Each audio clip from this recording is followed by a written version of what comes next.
Superpower was quite an optimistic piece of work in 2010 because India had negotiated the 2008 global crisis much better than, frankly, even China had.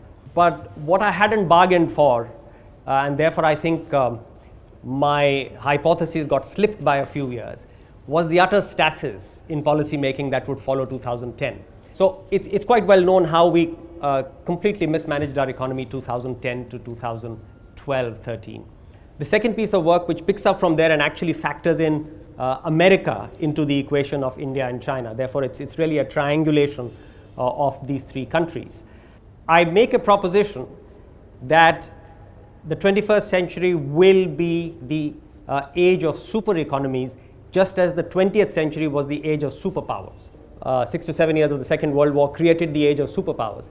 And the 6 years between 9/11 and the crash of Lehman, both these events happened in September, in 2001 and 2008. The 6 to 7 years between these two events actually created the age of super economies because the American power weakened considerably in these 6-7 years. And this was the moment that China seized. And India, as I said, came out quite nicely in this 6 or 7 year period. We were really at the takeoff stage of our economy. The super economies are these three. I've tried to create a paradigm within which you can define a super economy. First of all, a super economy should be one which has a double-digit share of global GDP. India is at about 6. If you go by the new time series, it could be 7. Clearly, India is knocking at becoming a double-digit percentage economy. The other thing is the country should be large. It should have a large landmass. It should have a large population. And all three countries do. The other thing is all the three countries or all the super economies, not just these three countries, should have large militaries and should have the ability to project military power either through nuclear weapons or through conventional armies. They should have a fairly young population. America and India check that box. China until 2030 perhaps will, but it's a rapidly aging society.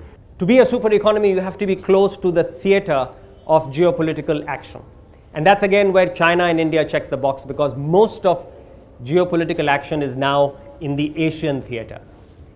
Which is where a Brazil, which would check a lot of these boxes, large landmass, large population, large growth rate, near double-digit share of GDP, doesn't quite check that box. America, of course, is the stalwart super economy. China is, I've called it a scrappy challenger. India is a sleeper super economy. It has the potential to become a super economy. Currently, it is not. There is a historical force which will propel India and America into a strategic alliance in the 21st century. And that perhaps will be the most powerful force for keeping a stable and peaceful 21st century. I've looked at the history of India and America relationship, and I've looked at the first 30-40 years, which from a distance looks like they were full of intractable crises. Actually, if you go in and look at those events, they were literally adolescent fights between leaders who couldn't sort of stand each other, whether it was a Nixon and Indira Gandhi, whether it was Nehru and his first visit to America. But all those issues are now history. I've drawn on a lot of these historical forces to make the case that there is going to be an inevitable strategic alliance. So it'll have elements of the political and the military alliance of the US-UK alliance, and it'll have elements of the technology and the economic US-Japan alliance. There will be strong differences of opinion between these two countries. They will negotiate as two strong democracies. So this is not about one country subjugating itself to the other. This is one country realizing, or both countries realizing, that it is in their strategic interest to be very closely allied on their own respective terms. This is all subject to the fact that India can reform its economy, India can reform and set its policies on a corrective. There is a democratic upsurge from below, which will force leaders to do that, which will force leaders to get their governance in place.